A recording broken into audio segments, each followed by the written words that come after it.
helping young people realize how they really can and ought to be leaders in the profession, just like you are. Yeah, I think someone said that the future is very bright for accountants. The circumstances that exist in one's life. Hello. This is CPA Career Path Podcast with Rosie Flaherty, CPA MSA, where we dive into thrilling journeys in the world of accounting. Barry, thank you so much for being on my podcast today. How are you? Rosie, I am great. It's good to be with you. It's good to see you again from your days in the Leadership Academy, and I look forward to having a great conversation with you. Thank you so much. We have a special guest on our podcast today. Barry is the CEO of Association of International Certified Professional Accountants. So Barry joined the AICPA in 1995 when he was 37 years old, and he's now the longest serving CEO in the organization's history. So we're going to have an amazing conversation to understand more about Barry's career path. So first and foremost, Barry, can you introduce a little bit more about yourself? Well, I think that was a nice introduction, so thank you for that. So, Rosie, I grew up in South Louisiana. I went to a very nondescript university. I worked in a very, very small CPA firm, made partner at a young age in that firm, and then became the CEO of the Louisiana CPAs. And then, as you said, in 1995, at 37 years old, I was fortunate enough to be named president and CEO of the AICPA. And then, of course, since then, we've merged together AICPA and SEMA, and we're by far the world's largest professional accountancy body. And I'll be retiring at the end of December after basically 30 years in this role. So I've had the great honor of representing the CPA profession and all over the world and all different types of issues, and really help to try to create a great profession for the future. I remember when you attended my leadership academy, I think you were in Japan at that time. So we were able to see you through the video only during that class. Well, Rosie, you were unfortunate because I think that's the only one I ever was not there physically face to face. Oh no! Yeah, I'm sorry. It's the only one I was not physically there. And I felt really bad about it, but it could not be avoided. So it was just an important meeting that I had to be attending that conflicted. So, but the Leadership Academy, and you're a graduate of that Leadership Academy, has been fantastic. And we have one internationally now as well. And it's really about helping young people realize how they really can and ought to be leaders in the profession, just like you are. Yes, I learned so much from the Leadership Academy class, and I made so many amazing connections from there. So I would say that Leadership Academy just changed my career, changed my mindset significantly. So that's amazing. Even we just saw you through the video, Barry. It was a great time. Well, thank you, Rosie, and I'm glad you enjoyed it. And it's really important what the leadership is all about. And I think this is important for young people that may be listening. A profession to be successful, it's not only about what the profession is, but it's about cultivating leaders in the profession going forward, which you are. And it's about people committed to making sure that the profession is successful going forward. You can't just sort of say the profession is the way it is. It has to continually evolve. And young people and people who want to be leaders in that process are very important to be future members of our council, our board, committees, etc. And the graduates of the Leadership Academy over the years have been very active in really helping create the future for the profession. Yeah, I think someone said that the future is very bright for accountants. So that's not wrong saying that. No, it's not. I mean, there are challenges. Look, I mean, artificial intelligence, and maybe we'll speak a little bit about that, will change some things. But the reality is that the profession has to continue to evolve to be critically important to society and to business, as it has been, for the last 130 or so years. But it's always changed. And, my job really was to help make sure we were changing rapidly. And the world expects things to change rapidly. It's just so fast. I couldn't imagine just in 2023, I attend AICPA Engage and learn about AI, and now AI is everywhere. And literally, I use AI every day. And so it's changed so fast. If you don't pick it up, you may get behind. You may not lose your jobs because of technology, but you may lose your job because of people who know about technology more than you do. So that will Right. be an issue. I think that's well said, and it certainly can have an impact on promotions and all of those things. But, even stepping back from a person's job, it's about the profession having a critical role in the things that are important to society.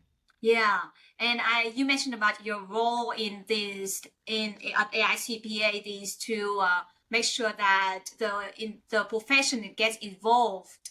And I read your article on AICPA magazine, and I'm very impressed about your earlier stage in your career when even when you start from high school, you skip a year in high school and you graduate college in only 3 years, and then you move so fast in your career. So I would love to hear more about at your early age, in early 20s. Why did you go with accounting and what motivated you to just move so fast in this profession, move up so fast? Well, you're a factor of the people around you in your success. I like to say you are who are the people around you, and the circumstances that exist in one's life. My family, my father was one of 13 and my mother was one of six. And if you take all 19 of those families, I was the youngest person in that sort of first cousin round. And in South Louisiana is where I grew up, and it was a very, very family-oriented issue. But the next closest person to me was like 4 or 5 years older than me, and physically, in the sort of the way the geography is, even my closest friend was a couple of miles away from me. And so I sort of maybe grew up as an adult as a child, if you want to sort of say it that way. I was always around adults, even at a very young age. My sister and brother were 10 and 11 years older than me.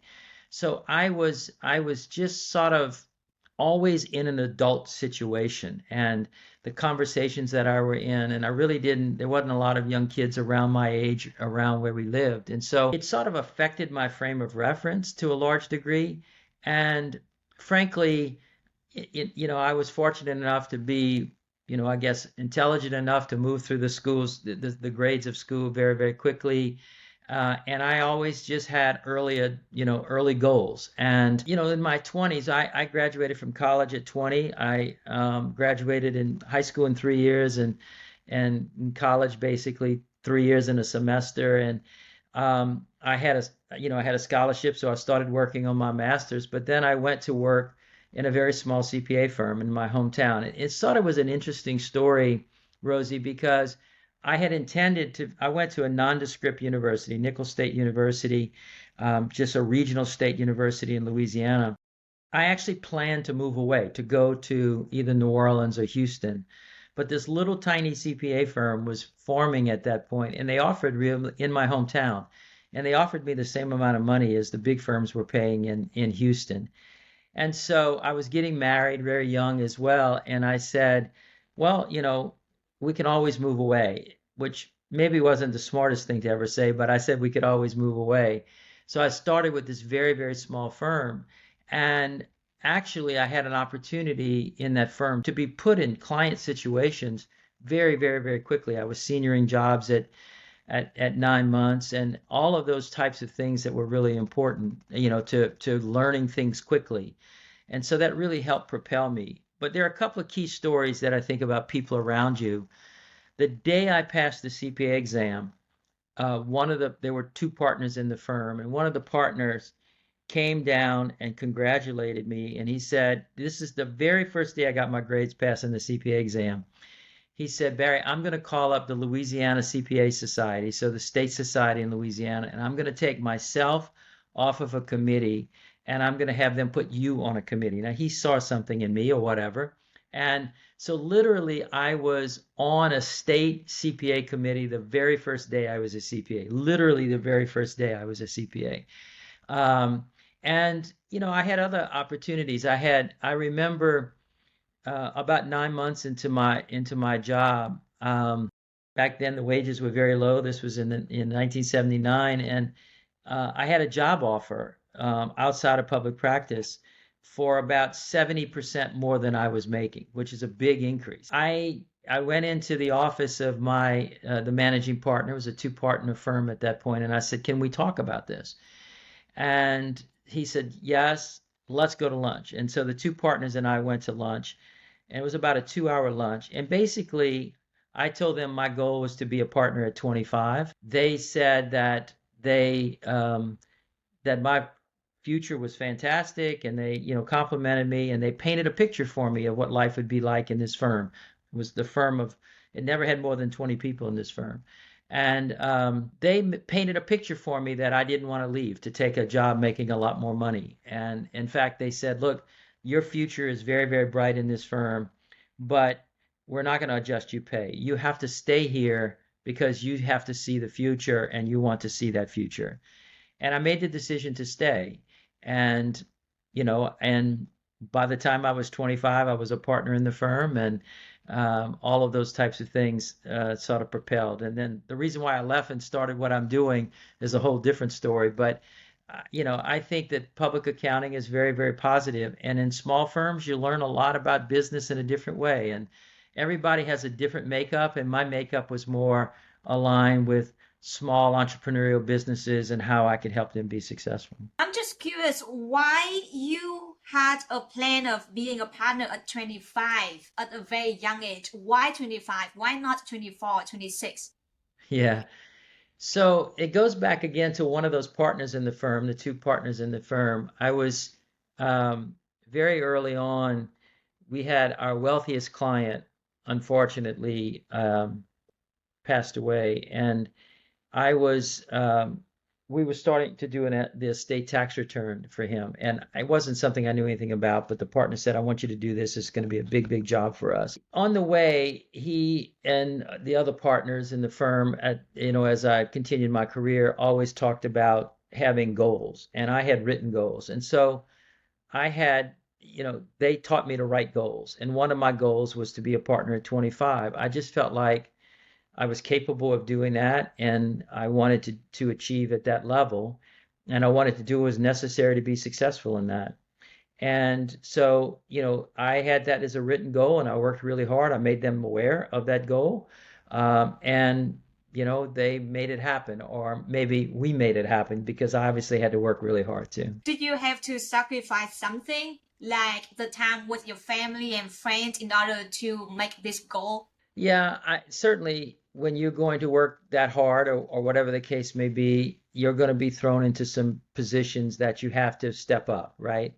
So when I was there around the time that I had that job offer that I just mentioned, making a lot more money, that I turned down, several people left the firm, several staff people left the firm. And so I was thrown into actually senioring our largest audit client at that point in time at 9 months. And that was a big challenge, and I stepped up to that. And then when I was making partner, at that point we had 3 other partners at that point, and I would have made the 3rd partner in the accounting and auditing space and 1 in tax. And so the deal was sort of, all right, we're going to make you partner, but you have to retrain yourself in tax, because we need 2 partners in tax and 2 partners in accounting and auditing. And so I agreed to do that, but on one condition, that I kept our largest audit client, because I didn't want to be just in tax. And so I made, certain commitments to train myself and to go to schools to train a totally different discipline that I had spent the first several years of my career on. And of course, it paid off very, very nicely. The interesting juxtaposition of that, Rosie, is 3 years after I made partner, the Louisiana Society, which I was very involved in. I just told you I was on a committee the first day I was a CPA.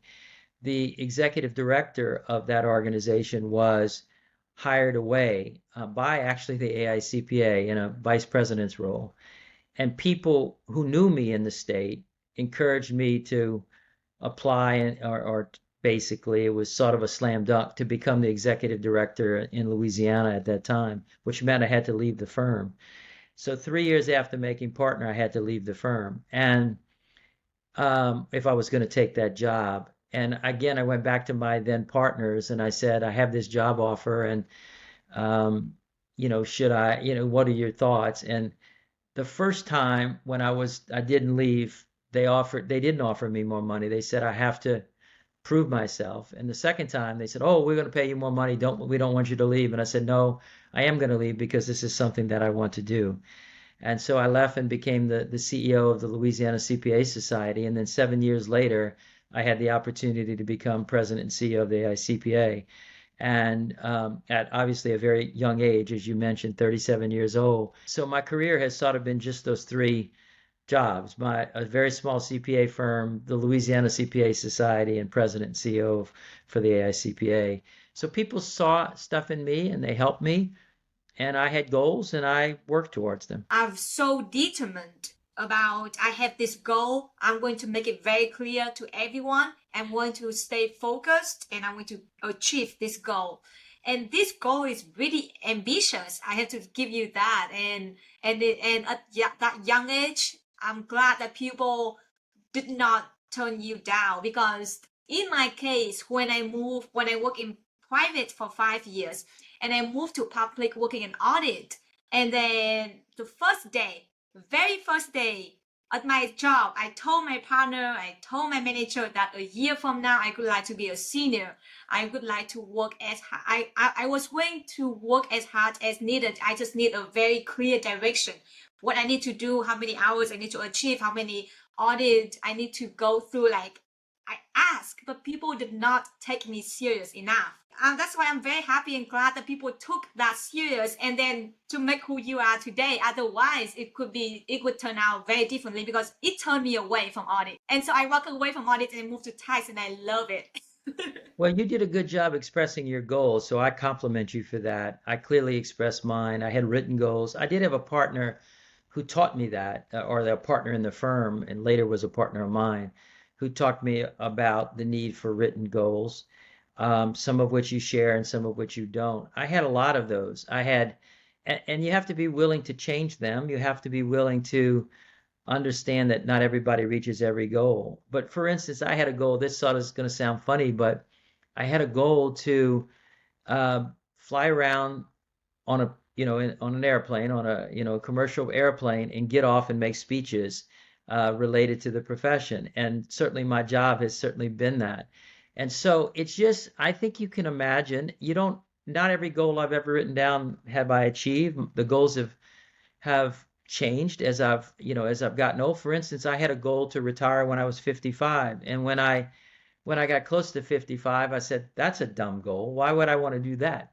So, you have to be willing to change, but it's not just having a goal, it's doing the things that are necessary to achieve those goals. And also, as you just said, Rosie, having people around you that support them. And you have to be able to talk to people around you. People sometimes have goals and they don't articulate them around their bosses, or they don't feel confident enough to have those conversations. And people generally will help you meet those goals. And like you did, you said, I want to know exactly what to do. That's important as well. And not every environment works right. Not every environment is right for you. But it is important that you think about what you want to achieve, how that affects your employer, and how that can be positioned to be to their benefit. I think that's a really important thing. And then you have to have the ability to communicate, and then frankly build steps to actually make that work. I mean, it's like, I have a friend of mine who was a high school teacher, and she tells the story in high school that she would talk to her students, and she tells the story of a junior in high school who she'd say, what do you want to do? And he'd say, I want to be a doctor and a professional basketball player. And she said, well, you might want to think about that, because you are a C student and you're 5'4", and you're probably not going to be a professional basketball player. And if you don't get your grades up, you're probably not going to be a doctor. So you have to be able to discuss your goals and get real life feedback from people you trust and people you respect. And I guess people always saw things in me and helped me along the way. Yes, I absolutely agree with you about that. That you need to, as long as you're willing to commit yourself to the goal, you need to make sure that you're going to work hard to make it happen. Yeah, I worked really hard during that first year. I stayed very late and then asked all the complex audit I could do and asked for some small side I can do from beginning to the end. So at the end, some people say, yes, Rosie, she's ready. But the one who did not want me to be promoted is the one I communicate in the first day. Yeah. So I was like, well, I learned a lot from that, but I did not give it up. When I moved to another firm, I still keep that attitude. I know exactly what I want. This is how long it takes. Please guide me through there, and I work hard for that. Yeah. So I love that attitude because I have the same kind of mindset with you, but you're a lot better than mine. So that's I want to throw it out there. Not better, just different. I'm just curious, when you move up that fast at a very young age, you probably deal with a lot of leadership challenge. And I know that even the firm is less than 20 people, but you probably still have people work below you. You have to manage staffs. So like, what experience early in your career that prepare you for the leadership role in this profession when you become working at the state society and also at AICPA? I grew up in an environment where I was around adults and not around that many people who were my age.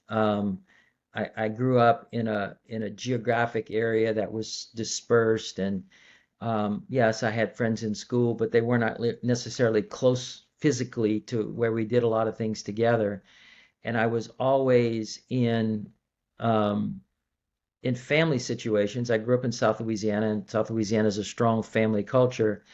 But I was always the youngest, and I was always around a lot of adults. I can remember when I was 6 years old, sitting around, and my father, who's been deceased for a long time, but there was this adult conversation, and I was 6 years old and I was going to weigh in on that conversation. And he came, the other adults in the room were not interested in listening to a 6-year-old about what I was going to say about that particular conversation.